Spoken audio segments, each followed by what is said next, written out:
नमस्कार दोस्तों, मैं विजय तिवारी। स्वागत है आपका हमारे YouTube channel the book society में, जहां हम आज की क्लास में सब्जेक्ट कोड BHIC 131 के चैप्टर नंबर 8 की चर्चा करेंगे। चैप्टर का नाम होगा प्रारंभिक वैदिक समाज। जहां इस चैप्टर को पढ़ने के बाद आपको यह पता चलेगा कि अगर आपको प्रारंभिक वैदिक समाज के बारे में जानना है तो आप किन किन स्रोतों से वो जानकारी प्राप्त करेंगे, यानी कि वो सभी सोर्सेस जिनसे हमें वैदिक समाज के बारे में पता चलता है। सबसे पहले हम उनकी बात करेंगे। इसके साथ साथ हम ये भी देखेंगे कि अब वैदिक समाज वास्तव में आर्यों की ही देन है और आर्य प्रजाति का उसमें कितना बड़ा योगदान है। इतना ही नहीं, प्रारंभिक वैदिक काल की अर्थव्यवस्था कैसी थी, प्रारंभिक वैदिक काल का समाज कैसा था, राजनीति कैसी थी और धार्मिक विशेषताएं क्या थी, ये तमाम जानकारी आपको इस चैप्टर में पढ़ाई जाएगी। तो चलिए शुरू करते हैं। सबसे पहले इस चैप्टर की एक प्रस्तावना दी गई है, जहाँ प्रस्तावना हमें कुल मिलाकर ये बताती है कि पिछले चैप्टर में हमने क्या पढ़ा था और अब इस चैप्टर में हम क्या पढ़ेंगे। चैप्टर की जो स्टार्टिंग होती है वो यहाँ से होती है, स्रोत से। यानी कि अगर आपको वैदिक समाज के बारे में जानना है तो कौन कौन से स्रोत हैं जिनसे आपको वैदिक समाज के बारे में पता चलता है। तो देखो, स्रोतों को मुख्यतः हम दो भागों में बांटते हैं। एक होते हैं साहित्यिक स्रोत और एक होंगे पुरातात्विक स्रोत। साहित्यिक स्रोत की अगर हम बात करें तो साहित्यिक स्रोत हमारे पास चार हैं। जैसे कि आप यहाँ देख सकते हैं कि अगर हमें वैदिक समाज के बारे में जानना है तो हमारे पास जो साहित्यिक स्रोत के रूप में चार वैदिक ग्रंथ हैं। एक है ऋग्वेद, एक है सामवेद, एक है यजुर्वेद और एक है यथर्वेद। इनमें से जो सबसे प्राचीन रचना है उसे ऋग्वेद माना गया है, यानी कि ऋग्वेद की जो रचना है वो सबसे पहले हुई थी। उसके बाद सामवेद, यजुर्वेद और अथर्ववेद की रचना हुई है। तो प्रारंभिक वैदिक समाज के साहित्यिक स्रोत कितने हैं? तो प्रारंभिक वैदिक समाज के साहित्यिक स्रोत हमारे पास चार वेद हैं, जिनके नाम है ऋग्वेद, सामवेद, यजुर्वेद और अथर्ववेद। और इनमें से सबसे पुराना वेद कौन सा है? तो इनमें सबसे पुराना वेद है ऋग्वेद। अब यहाँ पर वेद शब्द का अर्थ बताया गया है। तो वेद शब्द की अगर हम बात करें तो वेद शब्द को संस्कृत में विद से लिया गया है, जिसका अर्थ होता है ज्ञान। तो वेद शब्द का अर्थ क्या है? वेद शब्द को संस्कृत की कौन सी धातु से लिया गया है? तो वेद शब्द को संस्कृत की विद धातु से लिया गया है और जिसका भावार्थ है ज्ञान होना।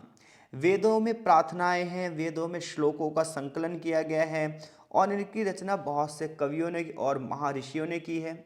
यद्यपि वेद की अगर हम बात करें तो ये माना जाता है कि वेदों की जो रचना है वो प्राकृतिक रूप से की गई है और शुरुआत में जो वेद थे ये मौखिक थे, यानी कि इन्हें लिखित रूप से नहीं लिखा गया था। लेकिन समय बीतने के बाद इसे कई शताब्दियों के बाद इसे लिखित रूप दिया गया है, यानी कि जो ऋग्वेद, यजुर्वेद, सामवेद, अथर्ववेद हैं, इन वेदों की शुरुआती अगर हम बात करें, प्रारंभिक अवस्था की बात करें तो शुरुआत में सिर्फ वेद ये माना गया है कि ये दैविक उत्पत्ति हैं और ये महर्षियों के द्वारा अपने शिष्यों को, फिर उनके द्वारा अपने शिष्यों को, उनके द्वारा अपने शिष्यों को मौखिक रूप से स्थानांतरित किए गए और आगे चलकर 1500 BCE के आसपास इन्हें लिखा गया। तो वेदों में प्रार्थनाएं हैं देवताओं की, वेदों में श्लोकों का संकलन है और इनकी रचना बहुत से कवियों तथा महर्षियों के परिवारों ने देवताओं के सम्मान में की है। यद्यपि वेद मुख्य रूप से धार्मिक जीवन, धार्मिक संस्कार, अनुष्ठान और दार्शनिक प्रश्नों के बारे में हमें बताते हैं।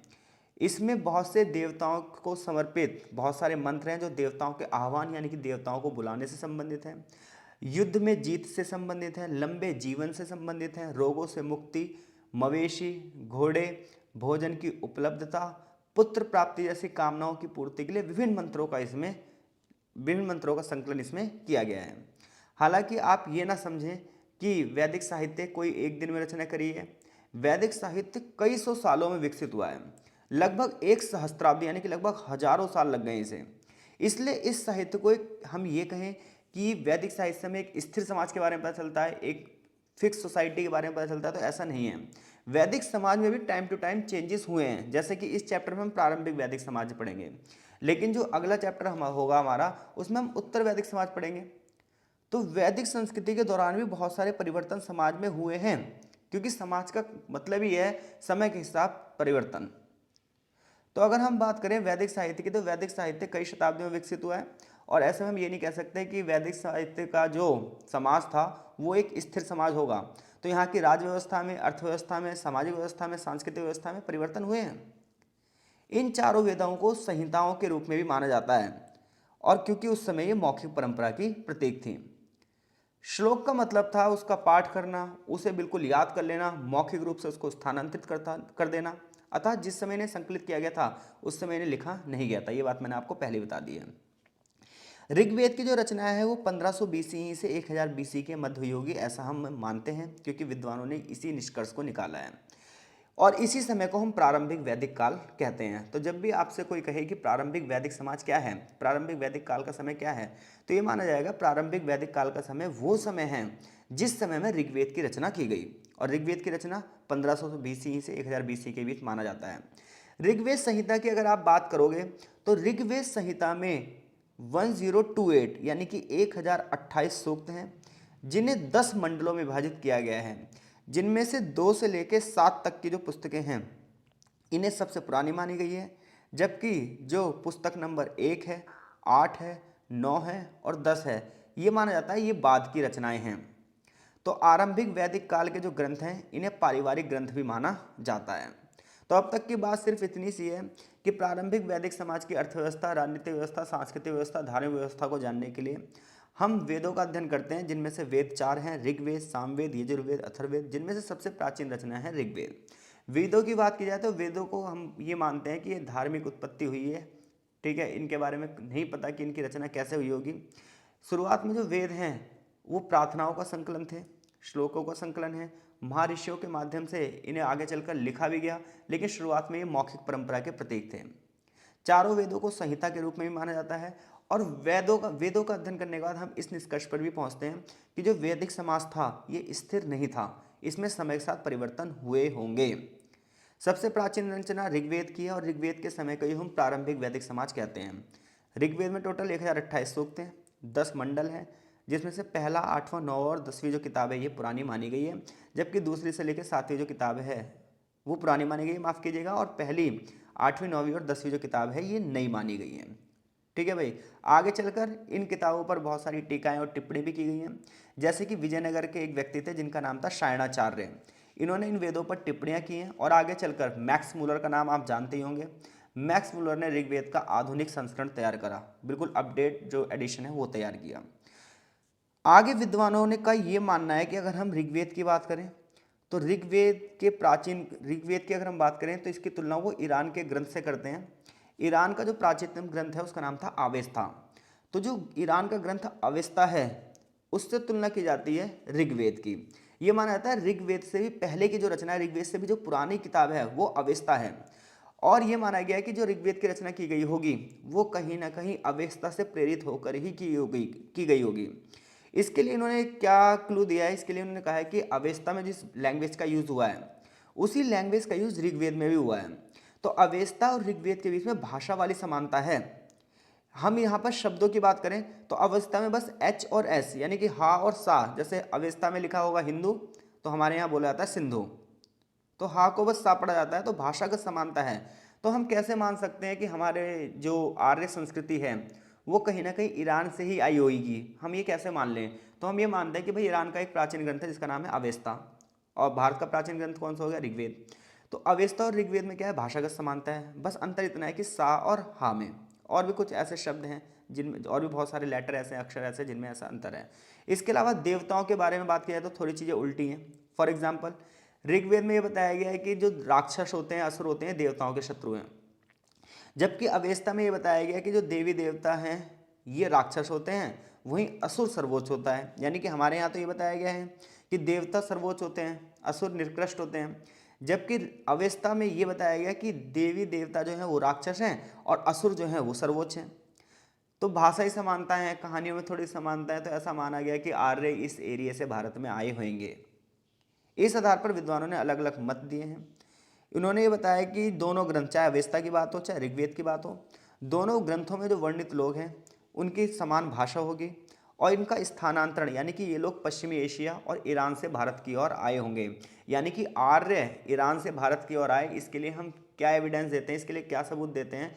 तो आर्य ईरान से भारत की ओर आए होंगे, इसके लिए हम ये सबूत देते हैं कि ईरान का जो प्राचीन ग्रंथ है अवेस्ता, उसकी कहीं ना कहीं ऋग्वेद से मिलान है, भाषागत समानता है, और साथ ही साथ उसमें जो कहानियाँ हैं, कथाएं हैं, श्लोक हैं, मंत्र हैं, उनमें भी कहीं ना कहीं थोड़ी बहुत सिमिलरिटी है। तो आर्य पश्चिमी एशिया ईरान के क्षेत्रों से आए होंगे, इसके लिए धारणा बनाई गई है। आगे ये बताया गया है कि आर्यों का मूल स्थान एक ही है और उसके बाद वो विभिन्न समूहों से यूरोप की ओर गए, पूर्व की ओर गए, जैसा कि बाल Gangadhar Tilak, George Biden cap के अनुसार जो आर्कटिक वाला एरिया है ये आर्यों का मूल घर था और इसके बाद उन्होंने अलग अलग एरिया में स्थानांतरण किया। इसके बाद आते हैं पुरातात्विक साक्ष्य, यानी कि अगर हम आर्यों की उत्पत्ति के बारे में बात करें तो आर्यों की उत्पत्ति को लेकर आज भी बहस जारी है, लेकिन फिर भी अधिकतर विद्वान इस बात पर सहमत हैं कि जो आर्य हैं वो पश्चिम एशिया से ही भारत में आए होंगे और इसके लिए ऋग्वेद और अवेस्ता में मिलान किया जाता है। इसके अलावा कुछ पुरातात्विक साक्ष्य भी मिले हैं खुदाई के दौरान, जैसे कि बहुत सारे बर्तन मिले हैं, गेरू रंग के मृदभांड मिले हैं जिन्हें ओसीपी कहा जाता है, काले और लाल रंग के मृदभांड मिले हैं जिन्हें बीआरडब्ल्यू कहा जाता है और स्लेटी मृदभांड मिले हैं जिन्हें पीजीडब्ल्यू संस्कृति के नाम से जाना जाता है। लेकिन ये बात ध्यान रखिएगा, केवल इन मृदभांडों के मिलने से, इन बर्तनों के मिलने से हम ये नहीं कह सकते कि वास्तव में जो आर्य हैं वो यहीं से आए होंगे या नहीं आए होंगे। फॉर एग्जाम्पल, जैसे कि अगले पैराग्राफ में बताया गया है कि भारत पर आर्यों का आक्रमण क्या कल्पित था या वास्तविक था। तो देखो आर्यों के बारे में तुम्हें थोड़ा सा बताता हूँ। जब आप हड़प्पा सभ्यता वाले चैप्टर का अध्ययन करेंगे तो ये माना जाता है कि जो हड़प्पा का अंत है वो आर्यों के आक्रमण से हुआ, यानी कि आर्य प्रजाति के लोगों ने हड़प्पाई लोगों पर आक्रमण किया होगा और हड़प्पाई बस्तियों का नाश कर दिया होगा और उसके बाद उन्होंने अपनी नई सभ्यता बनाई होगी और उसी सभ्यता को हम वैदिक सभ्यता कहते हैं। तो मुद्दा आज ये उठता है आज की डेट में, क्या आर्यों का जो आक्रमण था वो रियल में था भी या फिर ये सिर्फ हमारी एक कल्पना है, क्योंकि हड़प्पा के बारे में जो भी चीज़ें मिली हैं उन्हें हम पढ़ तो पाए नहीं हैं, वो लिपि को हम पढ़ नहीं पाए हैं, तो रियलिटी आज भी छुपी हुई है। तो क्या आर्यों का आक्रमण कल्पित था या वास्तविक था, इसके बारे में बहस चली आ रही है, लेकिन आज ज़्यादातर विद्वान ये मानते हैं कि जो आर्यों का आक्रमण है वो कल्पित था, यानी कि कल्पनाओं में था, इसका रियलिटी से इतना लेना देना नहीं है। उसके बहुत सारे रीज़न बताए इन्होंने, क्योंकि आर्यों की संस्कृति हम बात करें तो कुछ ही क्षेत्रों तक रही है, जबकि भारत की संस्कृति और भी पुरानी रही है। भारत में बहुत सारी विविधताएं रही हैं, उत्तर से लेकर दक्षिण तक, पूर्व से लेकर पश्चिम तक। तो हम कैसे मान लें कि हमारी सभ्यता का जो निर्माण है वो आर्यों के माध्यम से ही हुआ है, ऐसा विद्वानों का मानना है। जैसा कि यहाँ पर लिखा भी हुआ है, क्या आर्यों का आक्रमण एक कल्पना मात्र थी या वास्तविकता थी? हमें ये देखना होगा कि किस सीमा तक हमें जो साक्ष्य मिले हैं वो हमें ये जानकारी दे पाएंगे कि भैया आर्यों का आक्रमण काल्पनिक थी या वास्तविकता थी। तो पुरातात्विक विद्वानों को जो बहुत सारे समान मिले हैं, बहुत सारे साक्ष्य मिले हैं, उसके आधार पर उन्होंने हड़प्पा संस्कृति को आर्य से जोड़ने का प्रयास किया है। जैसे सलेटी बर्तनों की संस्कृति को बार बार हम आर्यों की शिल्पकारिता से जोड़ते हैं कि भाई जो सलेटी बर्तन थे इनका निर्माण कौन करता होगा, मे भी आर्य करते होंगे। और ये माना गया कि इस प्रकार के बर्तन 900 BCE से लेकर 500 BCE के बीच में बनाए गए होंगे। ये तर्क सिर्फ अनुमानों पर आधारित है, साहित्यिक रचनाओं के विश्लेषण के आधार पर निकाला गया है। ऋग्वेद और अवेस्ता में जो भाषागत समानताएं मिली हैं उसके आधार पर ही हमने ये मान लिया कि बर्तनों की किस्म भी एक जैसी होंगी। मिट्टी के बर्तनों पर जो चित्रण है, तांबे आदि की वस्तुओं में जो समानता है, तो हमने ये मान लिया कि जो हड़प्पा के बाद का समय था, उत्तरकालीन हड़प्पा का जो समय था और वैदिक समाज के उदय का जो समय था, वो मे भी एक होगा। यानी कि सिर्फ ये अनुमान लगाया गया, इसके पीछे कोई रियलिटी नहीं है। तो देखो ऋग्वेद और अवेस्ता के बीच में भाषागत समानताएं हैं, इसको लेकर कोई विवाद नहीं है, लेकिन इस समानता का मतलब ये नहीं है कि बहुत बड़े पैमाने पर आर्य भारतीय उपमहाद्वीप में आए होंगे। क्योंकि जो ताम्र यानी कि जो तांबे के बर्तनों की बात करें, उनके जो अवशेष बात करें, तो इसमें समानता इतनी नहीं है। इससे ये पता चलता है कि बहुत बड़े पैमाने पर लोगों ने स्थानांतरण नहीं किया होगा।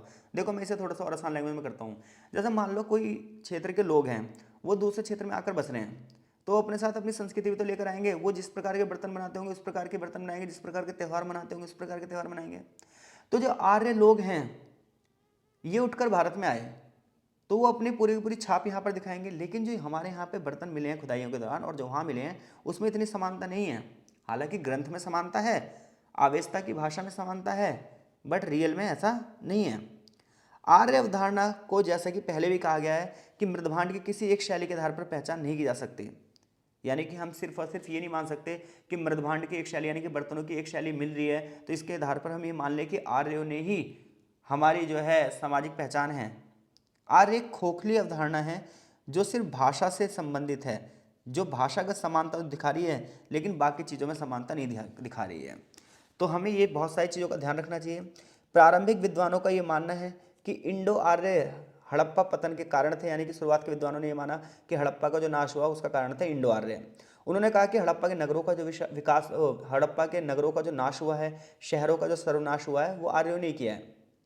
इसके लिए उन्होंने एक क्लू लिया कि भाई ऋग्वेद में ना कुछ श्लोक हैं और इस श्लोक में पुरंदर नाम के देवता का स्तुति है। पुरंदर जिसे इंद्र भी कहा जाता है, ये क्या करता था, किलों का विध्वंस करता था, किलों का तोड़ता था, गढ़ विध्वंसक था। तो ये माना जाता है कि इसी से प्रेरित होकर हड़प्पा वालों ने वैदिक आर्य वालों ने क्या हुआ होगा, हड़प्पा लोगों का नाश किया होगा। लेकिन सिर्फ हम एक श्लोक के माध्यम से, एक कहानी के माध्यम से इस चीज के निष्कर्ष पर नहीं निकल सकते कि हड़प्पाई लोगों का जो पतन है वो आर्य लोगों ने किया होगा। चित्रित धूसर मृजभांड यानी कि PWD स्लेटी जो बर्तन है, ये आर्य प्रयोग करते होंगे। इसके लिए हमें कोई भी ऐसे साक्ष्य नहीं मिले हैं, कोई भी एविडेंस नहीं मिले हैं जिसके आधार पर हम ऐसा कह सकें। दोनों संस्कृतियों के बीच में समय का भी अंतर है। हड़प्पा संस्कृति का समय अलग है और वैदिक संस्कृति का समय अलग है।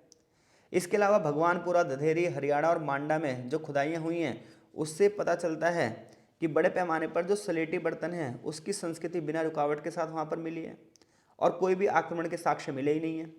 1750 के बाद नगर और शहर साधारण बनावट जैसे मोहर, तौल माप के जो साधन थे, व्यापार थे, वाणिज्य थे, ये सब चीज़ें लुप्त हो गई। लेकिन इसके आधार पर भी कुछ ऐसा नहीं पता चलता है कि भाई हड़प्पा वालों के संबंध आर्य प्रजातियों से होंगे। इस प्रकार जो नई नई खुदाइयाँ हुई हैं, जो नए नए साक्ष्य मिले हैं, उसके आधार पर कोई भी चीज़ ऐसी नहीं मिलती है जिसके माध्यम से हम कह सकें कि जो आर्यों का आक्रमण है वो हड़प्पा वालों पर हुआ होगा और बड़े पैमाने पर इस संस्कृति का प्रभाव हम पर पड़ा होगा। तो आर्य लोग भारत में आए हैं, ये बात ठीक है, लेकिन हम ये नहीं कह सकते कि जो हमारी संस्कृति है वो पूरी तरीके से ही आर्यों से प्रभावित हुई होगी।